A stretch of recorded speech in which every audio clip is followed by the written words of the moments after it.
परमेश्वर के वचन को संतुलित रूप से समझना। मैंने इस बात की शुरुआत की थी पिछली बार कि मसीह लोगों के बीच में, कलीसिया में कई बार बहुत सारे सवाल खड़े हो जाते हैं और बहुत सारे कन्फ्यूजन आ जाते हैं। और उसका कारण क्या है? उसका कारण ये है, मुख्यतया नए विश्वासी हैं तो उनके मन में सवाल इसलिए हैं क्योंकि वो अभी तक बाइबल को जानते नहीं हैं। लेकिन जो पुराने विश्वासी हो गए हैं, उनके अंदर भी बाइबल की कमी है, वचन की कमी है। इस कारण वो लोग अपने या तो मन में सवाल रखते हैं या फिर कई बार कन्फ्यूजन कर लेते हैं।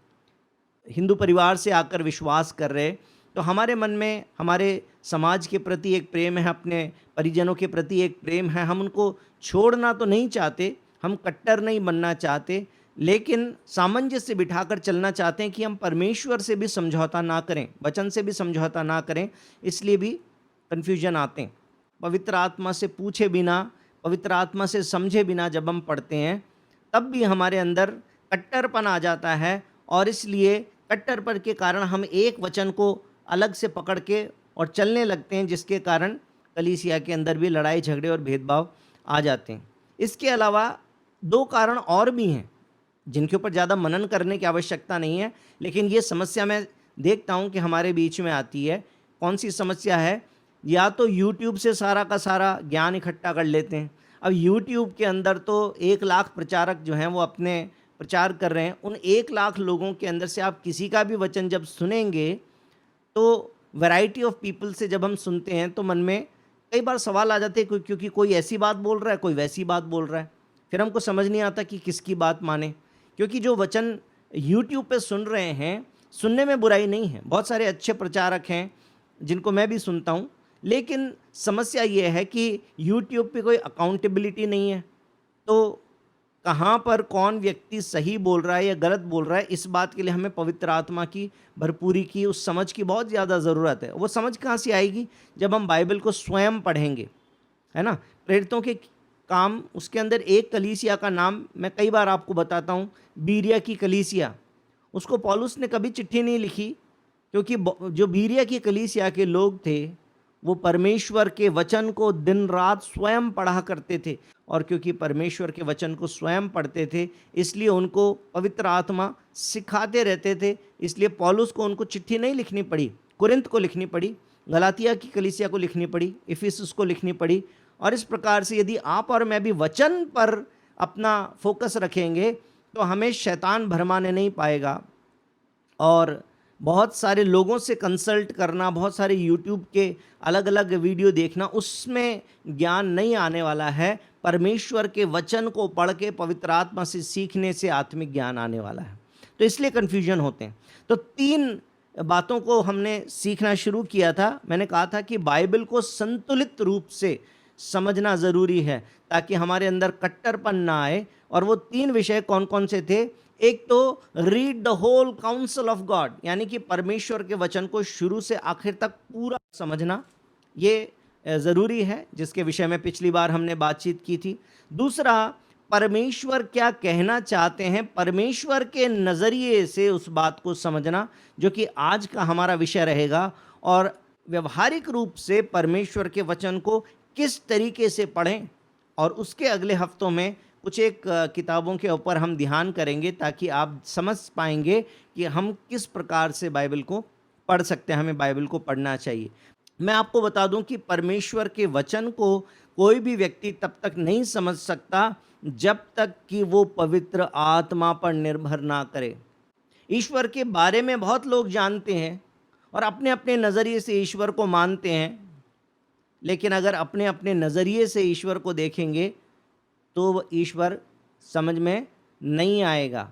लेकिन अपने सारे पूर्व, यानी जिस प्रकार की हमारी पुरानी सोच है, उसको हटाकर पवित्र आत्मा पर निर्भर हो जाएंगे और फुल काउंसिल ऑफ गॉड पढ़ेंगे। लिखा है और ये भी लिखा है, ये पत्थर मार डालो, अगर कोई व्यभिचार करे तो पत्थर मार के उसको मार डालो। ये पुरानी शरीयत में, पुराने नियम में लिखा था, लेकिन नए नियम में भी पढ़ के देखिए कि पत्थर मारने आए थे, उनको यीशु मसीह ने कहा कि तुम में से जिसने पाप न किया हो बस वो पहला पत्थर मारे, और फिर कोई भी नहीं मार पाया।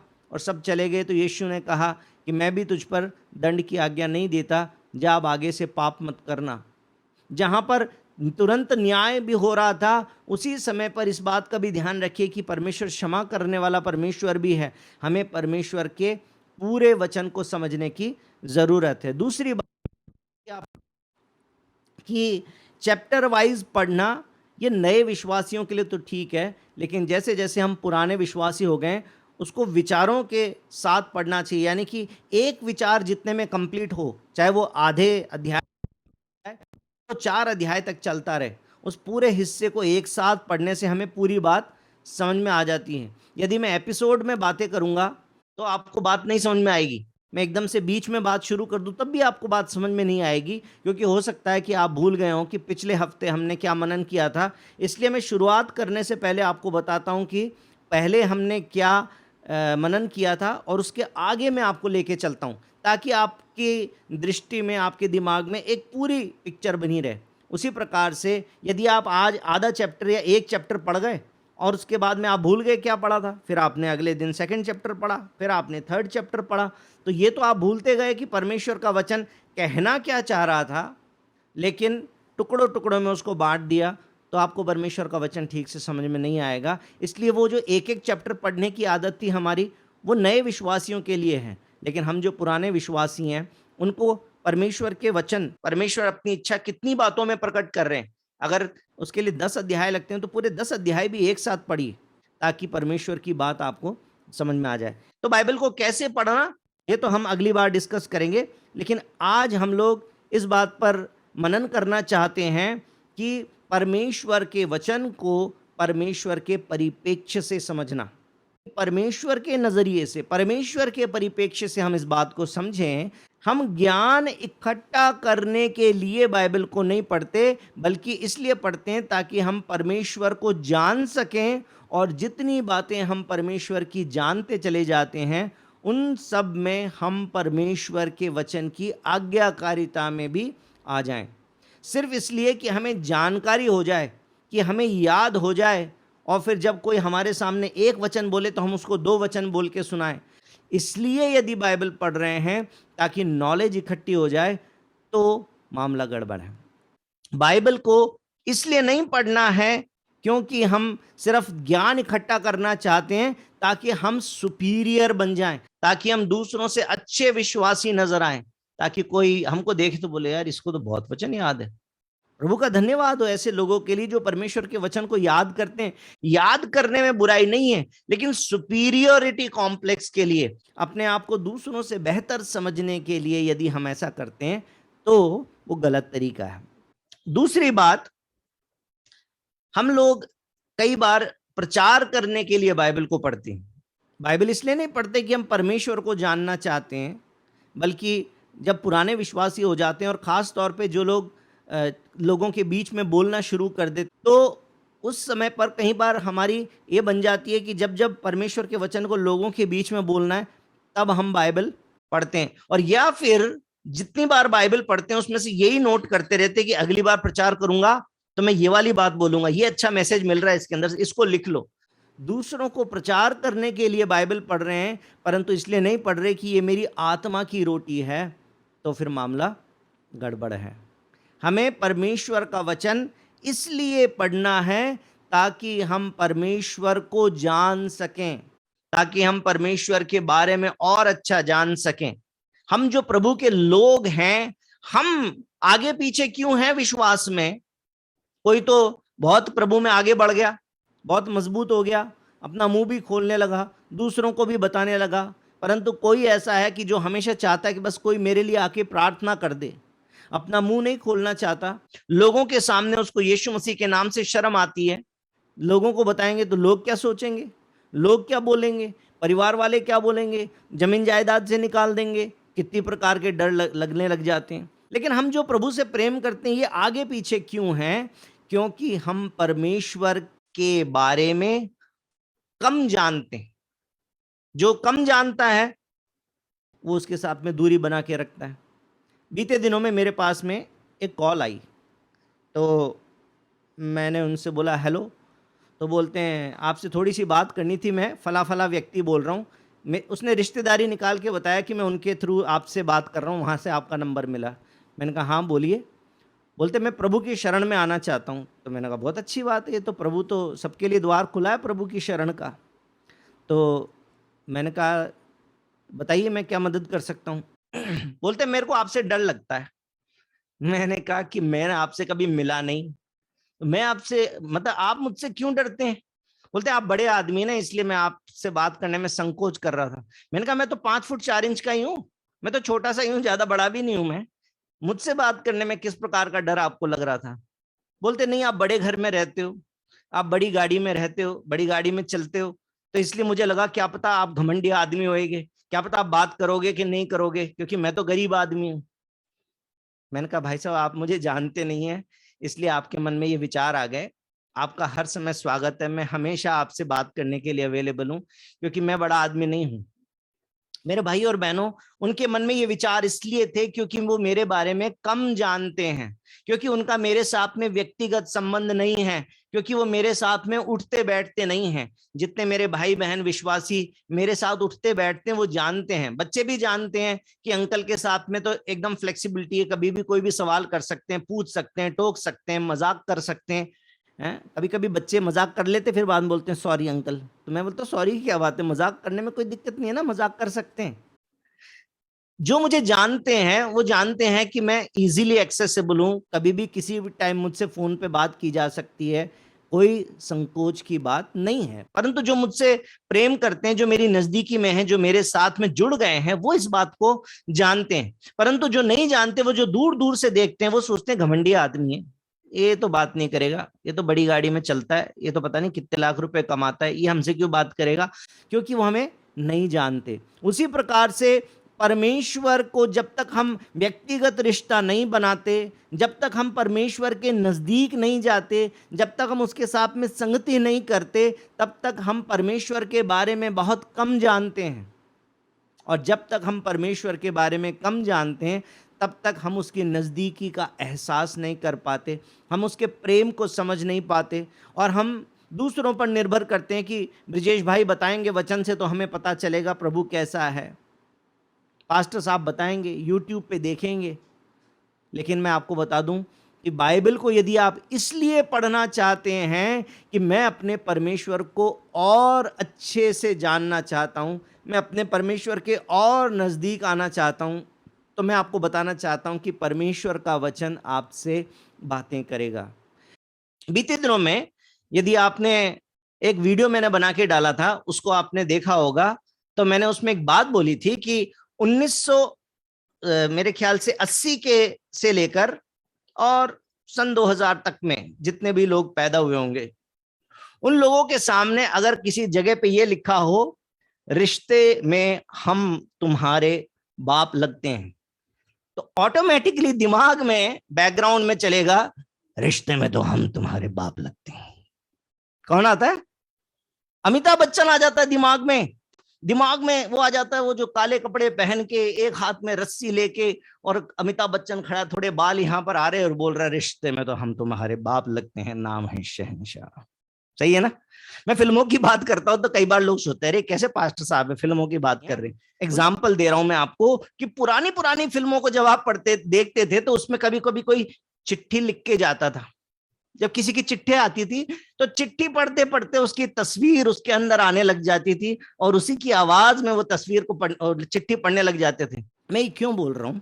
मैं इसलिए बोल रहा हूं क्योंकि जब आप उन चीजों को देखते हैं तो क्या समझ में आ रहा है कि जिसने लिखा है या जिसने जिस तरीके से किसी बात को बोला है, उसको उसी के परिप्रेक्ष्य से, उसी के टोन में, उसी की आवाज में, उसी की तस्वीर के अपने दिमाग में, अपने जहन में रखते हुए हम उस बात को देखते हैं। यहां तक कि हम चैटिंग में भी जब कोई बात एक दूसरे को लिखते हैं तो जब हम पढ़ते हैं तो हमको ऑटोमेटिकली बैकग्राउंड में हमारे अंतर मन में एक आवाज सी चलती है जो उसके नजरिए से हमें बताती है। जैसे प्रेरणा जी ने कोई चैट लिखी तो अगर गुस्से में लिखी है तो मेरे दिमाग में इस तरह गुस्से में, अच्छा गुस्से में ऐसे बोल रही है, और अगर प्रेम से लिखी है तो मेरे दिमाग में अपने आप से चलता, अच्छा ये तो इन्होंने ऐसे प्रेम से लिखा है। तो ये जो चीज है इसी चीज को ध्यान में रखना है कि जब हम बाइबल को पढ़ते हैं तो हमें उसी टोन में समझना है। परमेश्वर ने जिस टोन में उसको बोला था, जिस आवाज में उसको बोला था, जिस नजरिए से उसको बोला था, जिस तरीके से परमेश्वर कहना चाहता है, उसी तरीके से हम उसको समझें तो हम परमेश्वर के वचन का सही अर्थ निकाल सकेंगे।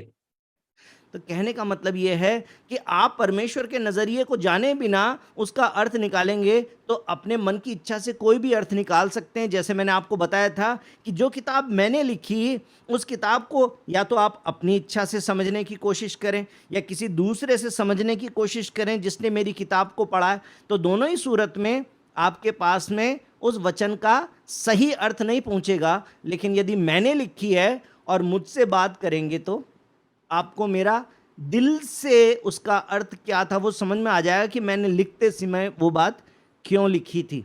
उसी प्रकार से परमेश्वर के वचन को अपनी मर्जी से समझ सकते हैं या फिर परमेश्वर से प्रार्थना करके पवित्र आत्मा से समझ सकते हैं। अपने आप से समझेंगे, किसी दूसरे व्यक्ति से जो हमारी विचारधारा का, उससे समझेंगे तो फिर हम अपने तरीके से समझेंगे। लेकिन यदि परमेश्वर के पवित्र आत्मा से समझेंगे तो हम परमेश्वर की इच्छा को समझ सकेंगे। क्या हम परमेश्वर के मन को जान सकते हैं? दो वचनों को देखिए मेरे साथ में। पहले तो पुराने नियम में परमेश्वर क्या कहता है। यशायाह की किताब उसका 55 अध्याय उसका 8 और 9 वचन। ये पुराने नियम में इस प्रकार की बात लिखी हुई है। यशायाह 55 उसका 8 और 9 लिखा हुआ है, क्योंकि यहोवा कहता है, मेरे विचार और तुम्हारे विचार एक समान नहीं है, न तुम्हारी गति और मेरी गति एक सी है। क्योंकि मेरी और तुम्हारी गति में और मेरे और तुम्हारे सोच विचारों में आकाश और पृथ्वी का अंतर है। जमीन आसमां का अंतर है परमेश्वर की सोच में और हमारी सोच में। लिखा है ना ऐसा ही आपकी बाइबल में। यदि आप बाइबल खोल सकते हैं तो आप ऐसा ही पढ़ेंगे। और हम लोग ऐसा ही सोचते हैं, दुनिया ऐसा ही सोचती है। दुनिया को बोले ईश्वर की मर्जी, अजी ईश्वर की बात अलग है, हैं? भगवान में और हम में तो जमीन आसमान का अंतर है। भगवान तो ऐसे, भगवान तो वैसे। ईश्वर को इस प्रकार से समझते हैं। लेकिन ये पुराने नियम की बात है। नए नियम के अंदर 1 कुरिन्थियों उसका 2 अध्याय उसका 16 वचन भी हम लोग साथ में पढ़ें। 1 कुरिन्थियों 2 अध्याय उसका 16 वचन लिखा हुआ है, क्योंकि प्रभु का मन किसने जाना है कि उसे सिखाए, परंतु हम में मसीह का मन है। जिनके पास में इंग्लिश बाइबल है, यदि आप इंग्लिश बाइबल को पढ़ेंगे तो वहां पर लिखा है, we have the mind of Christ. लिखा है प्रेरणा जी, आपकी बाइबल में ऐसा ही लिखा है, इंग्लिश बाइबल में ऐसा ही लिखा है। और माइंड को यदि आप हिंदी में लिटरल ट्रांसलेशन करें तो इसका मतलब है हमारे पास में परमेश्वर की बुद्धि है, हमारे पास में परमेश्वर की समझ है, हमारे पास परमेश्वर वाला दिमाग है। हम सब जो प्रभु यीशु मसीह पर विश्वास करते हैं, जिन्होंने प्रभु यीशु मसीह को ग्रहण किया है, बाइबल में लिखा है, तुम में प्रभु का मन है। We have the mind of Christ. यदि इस बात को आप समझ नहीं सकते, आपको लगता भी नहीं है, आपकी भावना भी कहती है कि नहीं नहीं ऐसा तो हो नहीं सकता, मेरे पास में कहां परमेश्वर का दिमाग है, तो परमेश्वर के वचन पर विश्वास करिए। परमेश्वर झूठ नहीं बोलता है। यदि परमेश्वर कह रहा है कि तुम्हारे पास परमेश्वर का मन है तो वो है। वो हो सकता है कि आपके पास में सिर्फ एटीएम कार्ड है। आपको मैं कह रहा हूं कि तुम्हारे अकाउंट में 1 करोड़ रुपए, तुम बोल रहे यार 1 करोड़ कहां से आ जाएंगे, ऐसे बेमतलब की बात है? मेरे को तो आज तक कभी पता ही नहीं चला। मैं तो ऐसे छोटी सी गाड़ी चलाता हूं, मैं छोटे से घर में रहता हूं, तुम कह रहे हो मेरे पास में 1 करोड़ है। हो सकता है कि आपने उस 1 करोड़ को कभी विड्रॉ ना किया हो, आप वो एटीएम कार्ड लेके आप कभी गए नहीं, क्योंकि आपको मालूम है बैंक अकाउंट खाली है, जाके करेंगे क्या, ये आपको लगता है। अब ऐसे नहीं है कि सारे के सारे लोग एटीएम लेके आज रात को पहुंच जाओ, रात के 12 बजे पहले निकाल ले। हैं, मोदी जी ने जब वो नोटबंदी कर दी थी, लोग 12 बजे पहले पहुंच गए थे सारे के सारे। आज मैसेज खत्म होते ही भाई साहब अकाउंट से पैसे निकाल के लाएंगे। मैं धन की बात नहीं कर रहा, संसार के धन की बात नहीं कर रहा, परमेश्वर के मन की बात कर रहा हूं। परमेश्वर का मन हो सकता है कि आपको अनुभव ना होता हो कि आपके पास में है, लेकिन ये जो टोकन है आपके पास में विश्वास का, इस विश्वास के टोकन से विड्रॉ करिए। वो परमेश्वर का मन, वो परमेश्वर की समझ विड्रॉ करिए। जब परमेश्वर कुछ बोलता है तो उसको परमेश्वर के नजरिए से सुनिए, परमेश्वर के नजरिए से समझिए। कई बार बहुत सारे लोग कहते हैं, भाई साहब बाइबल पढ़ते तो हैं, लेकिन परमेश्वर तो हमसे तो कोई बात नहीं करता। हमने तो एक बार पढ़ लिया, तो अब वो दोबारा दोबारा पढ़ते तो हमको तो वही बात नजर आती है, हमको तो कोई नई बात उसमें समझ में नहीं आती। हम तो जो पढ़ते हैं हमको तो बस वही दिखता है। जिस प्रकार से आपको ये लग रहा था कि आपके अंदर परमेश्वर की बुद्धि नहीं है, परमेश्वर का दिमाग नहीं है, परमेश्वर की सोच में और आपकी सोच में तो दिन रात का अंतर है, जबकि ये तो पुरानी बात थी। नई बात ये है कि हम में मसीह का मन है, हमारे पास परमेश्वर का दिमाग है, we have the mind of Christ. उसी प्रकार से ये भी बता दूं कि परमेश्वर जिंदा परमेश्वर है, परमेश्वर आपसे बातें करना चाहता है, परमेश्वर आपसे बात करेगा। लेकिन जब आप कहते हैं कि परमेश्वर तो बात नहीं करता, वचन को जब पढ़ता हूं तो उतना ही दिखता, परमेश्वर मुझसे तो कोई बात नहीं करता, तो आप परमेश्वर के ऊपर अनजाने में ये दोष लगा रहे कि परमेश्वर तो जिंदा नहीं है, परमेश्वर तो जिंदा नहीं है। जैसे किसी की फोटो देखते हैं तो उस फोटो से कितनी ही बात करें, वो तो कभी बात नहीं करता, जवाब नहीं देता, जैसा है वैसा ही दिखता रहता है। हम कई बार सोचते हैं परमेश्वर भी बस वैसा ही है, वो तो बात नहीं करता, वो तो हम उससे कुछ भी बोलते रहते हैं, वो कभी भी जवाब नहीं देता, वो तो बाइबल नहीं सिखाता। लेकिन यदि आपको आज तक भी बाइबल को पढ़ के नई बात समझ में नहीं आई है, तो अभी परमेश्वर को जान लीजिए विश्वास के द्वारा कि वो जिंदा परमेश्वर है और आपसे परमेश्वर जरूर बात करेगा। कब बात करेगा परमेश्वर? कब बात करेगा परमेश्वर? मुर्दा परमेश्वर नहीं है ना, जिंदा परमेश्वर है। बोले यीशु मसीह की जय। यीशु मसीह जिंदा परमेश्वर है, बोलिए यीशु मसीह जिंदा परमेश्वर। जिंदा है तो बात करेगा। भाई आप मुझे बताओ कि कोई जिंदा आदमी ऐसा होता है जो बात ना करे? भाई गूंगा भी होगा तब भी तो गूं गूं करके कुछ तो बात करेगा, इशारों में तो बात करेगा। ऐसा तो हो नहीं सकता है कि जिंदा व्यक्ति से आप बात कर रहे हैं, वो आपको कुछ भी बात ना कर सके, वो एकदम मुर्दा सा पड़ा रहे, ऐसा नहीं हो सकता ना।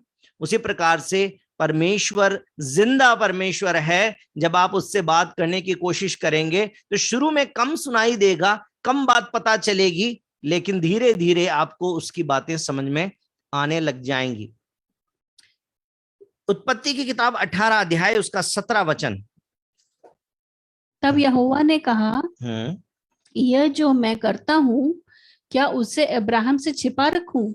मैं जो ये करता हूं, मैं क्या इस बात को अब्राहम से छिपा कर रखूं? कौन बोल रहा है? परमेश्वर बोल रहा है। परमेश्वर अपने लोगों पर अपनी इच्छा को प्रकट करना चाहता है। पुराने नियम में परमेश्वर ऐसे लोगों को ढूंढता था जिनके साथ में परमेश्वर अपने दिल की बात कह सके। इसलिए आदम को परमेश्वर ने कहा, तुम बाकी सब कुछ खा सकते हो इस बगीचे का, ये वाले पेड़ का फल मत खाना, भले और बुरे के ज्ञान का, वरना तुम मर जाओगे। परमेश्वर उससे बात कर रहा था, परंतु उसने परमेश्वर की बात को अनसुनी कर दिया, अनाज्ञाकारिता कर दिया, फल तोड़ के खा लिया। उसके बाद में उसकी और परमेश्वर की बातचीत बंद हो गई। एक आखिरी बार बातचीत हुई, प्रभु ने कहा, आदम तू कहाँ है? प्रभु मैं छिप गया था, डर गया था। अच्छा, तूने पाप किया ना, तूने फल तोड़ के खाया ना, अब तू कष्ट से रोटी कमाएगा और तेरी पत्नी कष्ट से बच्चा पैदा करेगी। सांप को श्राप दे दिया, तू तो पेट के बल चला करेगा, तू मिट्टी खाए करेगा। और उसके बाद से कभी भी आदम और परमेश्वर की बातचीत नहीं हुई। परमेश्वर तो बात करना चाहता था। लिखा है कि शाम के समय में, ठंडे समय में परमेश्वर आदम से हव्वा से मिलने के लिए आया करता था। परमेश्वर तो बात करना चाहता था, लेकिन अनाज्ञाकारिता कर दिया तो बातचीत बंद हो गई। उसके बाद में परमेश्वर ने एक आदमी को ढूंढा जो धर्मी था, जो परमेश्वर का भय मानता था, जो परमेश्वर की आवाज सुनने के लिए तैयार था। उसका नाम था नूह। लिखा हुआ है कि सारे लोगों में नूह धर्मी पाया गया और परमेश्वर ने कहा बारिश होगी। जितने लोग नहीं जानते, मैं आपको बता दूं कि नूह के समय से पहले इस धरती पर कभी भी बारिश ही नहीं हुई थी। सिर्फ जो ओस होती थी, जो जमीन का पानी जो ऊपर उड़ता था, वही जब ओस के रूप में रात में गिरता था, उसी से फसल सिंच जाती थी, उसी से खेती बाड़ी, खेती तो नहीं थी, मतलब जितने पेड़ पौधे थे उन सबको पानी मिल जाता था, और इस प्रकार से कभी भी बारिश नहीं हुई थी। जब कभी बारिश देखी ही नहीं, तब परमेश्वर की इस बात पर विश्वास करना कि बारिश होएगी, तुम नाव बना लो, ये मूर्खता की बात प्रतीत होती है। लेकिन वो परमेश्वर की आवाज को सुनने के लिए और उसको मानने के लिए तैयार था। परमेश्वर ने नूह से बातें की, उसके बाद में परमेश्वर ने मूसा से बातें की, उसके बाद में परमेश्वर ने दाऊद से बातें की। परमेश्वर हर समय में अपने लोगों से बातें करता रहा है। इब्रानियों की किताब पढ़ के देखिएगा, लिखा है कि अब्राहम ने परमेश्वर पर विश्वास किया, सवाल नहीं किया। परमेश्वर ने कहा अपने घर वालों को, अपने कुनबे समाज को छोड़ के और उस जगह चला जा, वहां पर मैं तुझे लेके जाऊंगा, तुझे एक बड़ी जाति बनाऊंगा। परमेश्वर ने बोला, उसने परमेश्वर से ये नहीं बोला अब्राहम ने, प्रभु ऐसी क्या टेंशन है, यहीं बना दो, इतनी दूर लेके जाओगे हैं, ये इतना सारा टेंट वेंट बैलगाड़ी लेके जाना पड़ेगा, बड़ा मुश्किल होगी, आप एक काम करो यहीं बना दो, मैं तो यहीं तैयार हूं। ऐसा नहीं बोला उसने। परमेश्वर से क्यों नहीं बोला? वो परमेश्वर की बात को सुनकर और मानने के लिए तैयार था। परमेश्वर ने मूसा से बातें की। मेरे भाई और बहनों, यदि आप और मैं परमेश्वर की आवाज को इसलिए सुनना चाहते हैं कि हम दूसरों से अच्छे विश्वासी दिखें और हम अच्छा प्रचार करें, इन सारी बातों के लिए तो परमेश्वर आपसे मुझसे वचन के द्वारा बातें नहीं करेगा। लेकिन यदि हम इसलिए वचन को पढ़ते हैं ताकि हम परमेश्वर को और जान जाएं, हम परमेश्वर की आवाज़ को सुन सकें, हम परमेश्वर की इच्छा को पूरा कर सकें, हम उसको आज्ञाकारिता में कर सकें, तो मैं आपको बता दूं परमेश्वर आपसे ज़रूर बातें करेगा। परमेश्वर की डिज़ाइनिंग ऐसी है कि कान हमेशा खुले रहते हैं। हम सो भी जाते हैं तब भी हमारे कान खुले रहते हैं। अब सोते हुए तो सोचो इसमें चींटी घुस जाए, कीड़ा घुस जाए। परमेश्वर चाहते तो ऐसा प्लान कर सकते थे कि जब ये सोए तो अपने आप ही ये जैसे वो शाम हो जाती है ना, जब पेड़ पौधे सो जाते हैं तो जो फूल ऐसे खिला हुआ था शाम को आके अपने आप वापस बंद हो जाता है। ऐसे परमेश्वर कान भी हमारे ऐसे ही बना देता कि दिन भर तो खुले हुए और रात में सोने के बाद में कान बंद। लेकिन ऐसा नहीं है ना, परमेश्वर ने कान की डिजाइनिंग ही ऐसी की है कि हम हर समय उसमें से सुन सकते हैं। और एकदम से तेज आवाज आए रात में सोते वक्त भी तो एकदम से खड़े हो जाएंगे, क्योंकि आवाज आ गई, कानों में पड़ गई, सुनाई पड़ गया। उसी प्रकार से परमेश्वर हर समय बात करने के लिए तैयार है, और परमेश्वर ने ये सुनने का सिस्टम ऐसा बनाया कि आत्मिक रीति से भी हम हर समय परमेश्वर की आवाज को सुन सकते हैं। लेकिन हम सुनने के लिए तैयार हैं या नहीं? हम परमेश्वर को जानना चाहते हैं या नहीं? हमारे आत्मा में परमेश्वर को जानने की भूख है या नहीं? ये बात हमारे सामने एक सवाल है। यदि परमेश्वर को जानने की भूख है तो परमेश्वर अपने आप को जरूर प्रकट करेगा, लेकिन सिर्फ उनके ऊपर जो परमेश्वर की इच्छा को जानने के बाद में उसको मानने के लिए भी तैयार हैं। यदि आप सिर्फ इसलिए जानना चाहते हैं ताकि आपकी नॉलेज बढ़ जाए, तो परमेश्वर आपके ऊपर अपनी इच्छा रिवील नहीं करेगा, अपना वचन आपको नहीं समझाएगा, और आपको कभी समझ नहीं आएगा कि परमेश्वर ने यह वचन क्यों लिखा है। लेकिन आप मजदूर हो सकते हैं, आप किसान हो सकते हैं, आप दुकानदार हो सकते हैं, आप 5वीं फेल हो सकते हैं, आप कोई भी हो सकते हैं। परमेश्वर आपको अपना वचन बता सकता है, समझा सकता है, क्योंकि समझाने वाला पवित्र आत्मा है। आपकी चाहत ये होनी चाहिए कि मैं परमेश्वर को जानना चाहता हूं, मैं परमेश्वर की इच्छा को पूरा करना चाहता हूं। God will speak to you from his word if you are willing to have faith and obey. परमेश्वर बात करना चाहता है, क्या करना होगा? परमेश्वर से बातें करना होगा, प्रभु से सवाल करना होगा। बाइबल पढ़ते टाइम पहले प्रार्थना करके पवित्र आत्मा को इनवाइट करिए, और दूसरा प्रभु से सवाल करिए, प्रभु ये क्यों लिखा है, इससे मैं क्या सीखूं? प्रभु ये ऐसे आपने क्यों बोल दिया, ये घटना क्यों हो गई, इसमें आपकी इच्छा क्या थी? आज मैंने आपको सिर्फ इतना बताया है कि परमेश्वर के नजरिए से बाइबल को पढ़िए, अपनी दृष्टि में परमेश्वर को रखिए। जैसे उस डायलॉग को सुनते टाइम अमिताभ बच्चन को नजर में रख लेते हैं ना, ऐसे ही परमेश्वर को अपनी नजर में रखिए, परमेश्वर के नजरिए से बाइबल को समझने की कोशिश करिए, और सुनने के बाद परमेश्वर की आज्ञा मानने के लिए तैयार रहिए, तो परमेश्वर अपने वचन को आपको आपके ऊपर प्रकट करेगा। आने वाले समय में हम डिटेल में इस पर विचार करेंगे, लेकिन आज मैं सिर्फ बुलेट पॉइंट के रूप में बता दूं आपको कि परमेश्वर का नजरिया कैसा है, परमेश्वर का स्वभाव कैसा है। जब आप उत्पत्ति की किताब पढ़ता, आप उसका 1 अध्याय से 2 अध्याय, तो आपको पता चल जाता है कि परमेश्वर सृष्टिकर्ता परमेश्वर है। यदि आप 3रा अध्याय, 4था अध्याय और 7वां अध्याय पढ़ते हैं उत्पत्ति की किताब में, तो आपको साफ साफ पता चल जाता है कि पाप के प्रति परमेश्वर बहुत सेंसिटिव है। परमेश्वर पाप से समझौता करने वाला परमेश्वर नहीं है। पाप हमें परमेश्वर से दूर कर देता है, हम परमेश्वर की आवाज को सुन नहीं सकते, और ये भी बता दूं कि परमेश्वर भी हमारी आवाज को सुन नहीं सकता। यशाया की किताब उसके 59 अध्याय और 1 और 2 वचन में लिखा हुआ है कि देखो, यहोवा का हाथ छोटा नहीं है कि उद्धार ना कर सके, और न उसका कान ऐसा बहरा है कि सुन न सके, परंतु तुम्हारे अधर्म के कामों ने, तुम्हारे पापों ने परमेश्वर का मुंह तुमसे ऐसा फेर रखा है कि वो तुम्हारी सुन नहीं सकता। बाइबल में लिखा है यशाया 59 उसका 1 और 2 वचन में, आप पढ़ के देख लीजिएगा। परमेश्वर पाप के प्रति बड़ा संजीदा है। यदि पाप है तो परमेश्वर हमसे संगति नहीं कर सकता। तो पाप कैसा स्वभाव है परमेश्वर का? पाप के प्रति संजीदा स्वभाव है। पुराने नियम में चुने हुए लोगों के ऊपर परमेश्वर का आत्मा उतरता था, या तो भविष्यवक्ताओं पे उतरता था, या अब्राहम से बात किया, या मूसा से बात किया, या नूह से बात किया। परंतु आज सतीश शर्मा से भी बात करेगा, भेरू कुमावत जी से भी बात करेगा, संतोष जाजोरिया जी से भी बात करेगा, सांवरिया लाल जी से भी बात करेगा, ऋषिका अंकिता कशिश से भी बात करेगा, बच्चों से भी बात करेगा, भाइयों से भी बात करेगा, बहनों से भी बात करेगा, बुजुर्गों से भी बात करेगा। हर एक वो व्यक्ति जो यीशु के नाम पर विश्वास करता है, उससे परमेश्वर बात करेगा।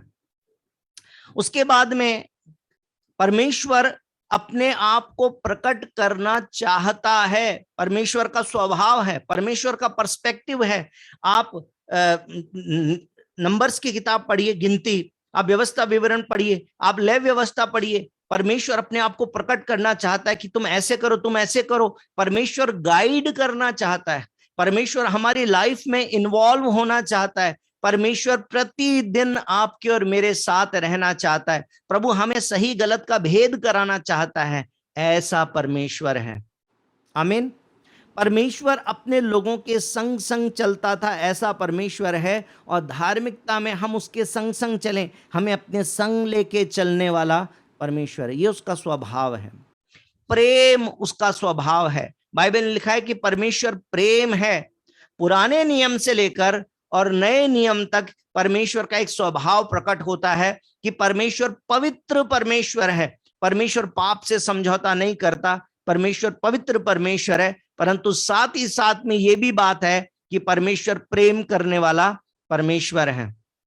परमेश्वर ने जगत से ऐसा प्रेम रखा कि उसने अपना इकलौता पुत्र दे दिया, ताकि जो कोई उस पर विश्वास करे वो नाश न हो परंतु अनंत जीवन पाए। परमेश्वर ने अपने पुत्र को जगत में इसलिए नहीं भेजा कि जगत पर दंड की आज्ञा दे, परंतु इसलिए कि जगत उसके द्वारा मुक्ति और उद्धार पाए। ये हमारे परमेश्वर का स्वभाव है, ये हमारे परमेश्वर का नजरिया है। अब सारी बातों को जब हम बाइबल को पढ़ते हैं और जब हम कोई भी निर्णय करते हैं, वो इन सारे नज़रियों को ध्यान में रख के करेंगे तो हमें बाइबल ज़्यादा अच्छे तरीके से समझ में आएगी।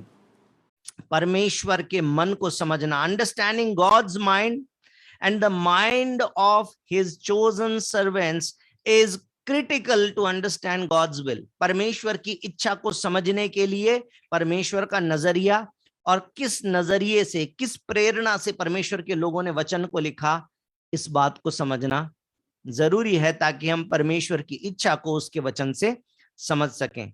मेरे भाई और बहनों, यदि हम ये बात समझ गए तो हमें किसी और से सवाल नहीं करनी पड़ेगी, बड़ों के पैर छुएं कि नहीं छुएं, हम ये त्योहार मनाएं कि नहीं मनाएं, हम ये वाला काम करें कि नहीं करें। हमें यूट्यूब पे खोजना नहीं पड़ेगा, हमें किसी को व्हाट्सएप मैसेज करके पूछना नहीं पड़ेगा, हमें ब्रिजेश भैया को नहीं पूछना पड़ेगा, क्योंकि पवित्र आत्मा अपनी समझ हमको देगा, अपने वचन के द्वारा बता देगा, ताकि हम सब एक समान निर्णय ले सकते हैं।